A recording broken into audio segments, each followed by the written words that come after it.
I know that you've spent 3.5 hours with us this morning, and it's getting late there in Stoke. What are your thoughts on the major gifts ramp up model and the way we earn the right using non-fundraising awareness events? Well, I just am a great believer, having experienced it in action with when Jimmy came in 2008, and that's when we first started. And we had this situation on the UCB database where we had nearly 500,000 people getting the word for today, which was our daily devotional that carried our founder's vision of a Christian radio station. He planted it in 1986 and he came over from New Zealand with a commission to set up a national Christian radio station in the UK.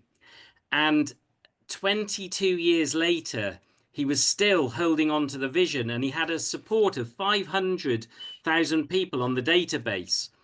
But the problem was we were sustaining our income at a level that was just breaking even at about 6 million a year. And all of a sudden, an opportunity came, licenses came, where Ian had the opportunity to reach the vision of National Christian Broadcasting. The only problem was he had no money. He only had his operational costs coming in. And this is where we saw the need, because at the time that I was being introduced to Jimmy, I saw that we had millionaires on our database that were actually giving to charities like £50,000 or £1 million, and they were only giving us transactionally the word for today, £5, £50. And I knew there were also other millionaires on our database that we didn't know about. So in comes Jimmy trying to sell Major Gift Ramp Up with me to a skeptical CEO. But he needed that money very quickly. And the first opportunity came as a £300,000 commitment for a 3-year license in Northern Ireland. And this is the case. Remember, Jimmy, bringing Christian radio to Northern Ireland. Case for support. Oh my God. We were the only charity that added case for support onto our case for support. So what we did, we looked at a specific location of Northern Ireland, and we did a bit of wealth intelligence, which is what Jimmy was showing you with the donor scope. And we had to do it in other ways through the UK. But this model transcends culture. And so we did the same thing. We got our donor scope stuff ready. And then as we were getting donor scope, the equivalent, we were also developing our case for support, which was from Ian's heart. It was the heart of the mission. It was the heart of the vision. But you had to put the sound plan, and it had to be sustainable. So then came the understanding that we had about 300 millionaires in Northern Ireland that we wanted to invite.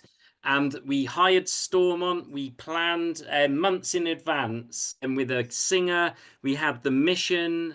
It was a non-fundraising case for support with Robin Mock, a worship leader, in Stormont. It was actually on the 31st of October. And we invited 300 people who we knew had net worth of over £1 million or a certain net worth to the event. Richard, I'm going to make the error of interrupt you because you're being so articulate.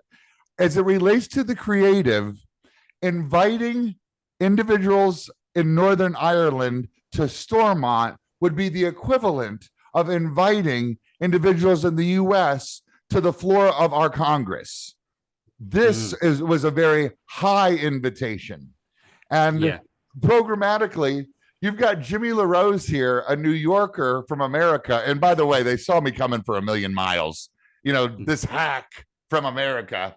They love me and I love them. But it's really tough for me to get up on stage and MC this thing and say, well, ladies and gentlemen and my lords, It was a little bit of a cultural, but look at all those millionaires sitting in there to experience Case for Support to bring Christian radio to Northern Ireland. Richard, I turn it back over to you.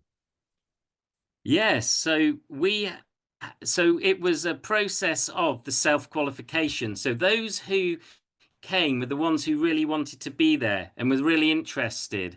And that was such an important way of me being introduced as a major gift fundraiser to those who really wanted to be there. And therefore, we sent 300 invitations out.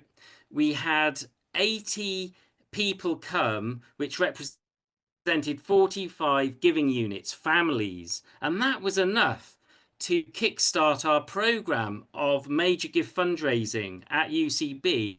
And the most important work was the follow-up work, because after the event, we had to make it tangible, and we cast the vision, we shared the dilemma we had, but didn't ask for money. All we said was, if you're interested in this, Richard will be in touch about having a meeting and talking about where we go from here.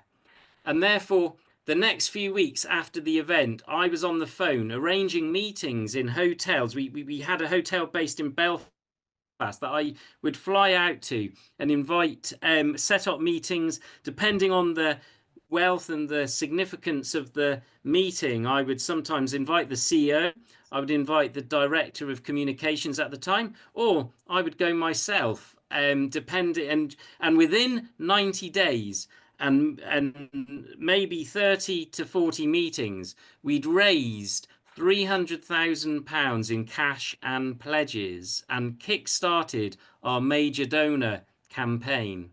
And so with that, Ian got Jimmy on the books to deliver the next chapter in UCB's history, which the next year was our national Christian license, seismic times, because we were living in the crash, because the financial crash had just happened when we were approaching the people of wealth, who usually are the first ones to experience the impact of an economic crash. So we knew we had to maybe be a bit sensitive and understanding the audience in the UK that had just experienced a big loss, and they were maybe having to make people redundant on their business at the time. And we were asking for larger amounts than we've ever asked for this amazing opportunity to bring national Christian radio to the whole of the UK. So within 12 months, using the ramp up and technique that we use in Northern Ireland, and finding the millionaires and the philanthropists in the UK who'd had a heart alignment with our ministry, after not knowing anyone like this for the 22 years previously in our history, we raised £750,000 within 12 months and was able to sign the first national license of our Christian radio station on the 1st of December 2009. And that then kick-started our development program, for which I've been stewarding. And just last weekend, I was in Northern Ireland meeting two of the original people that attended the Stormont event. And when I looked at their giving history before the Stormont event, collectively, they'd given £10,000. After the event, until to date, they've given £250,000 to UCB, just those two people. So when you look at the power of ramp up and the power of introducing those and give them to a steward and a relationship manager, after Jimmy had that line was the Rubicon and 8 Stormont events. So we took 30 of our millionaire high net worth people and looked at their giving 5 years previously to the 2008 Rubicon threshold of relationship development and self-qualification. And their giving collectively was about £40,000. When we look collectively or at that same group of 30 people 5 years later, it was nearly £800,000 collectively. And that was just through intentionally developing relationships, through inviting them into events and engagement opportunities, and presenting them with the case for support.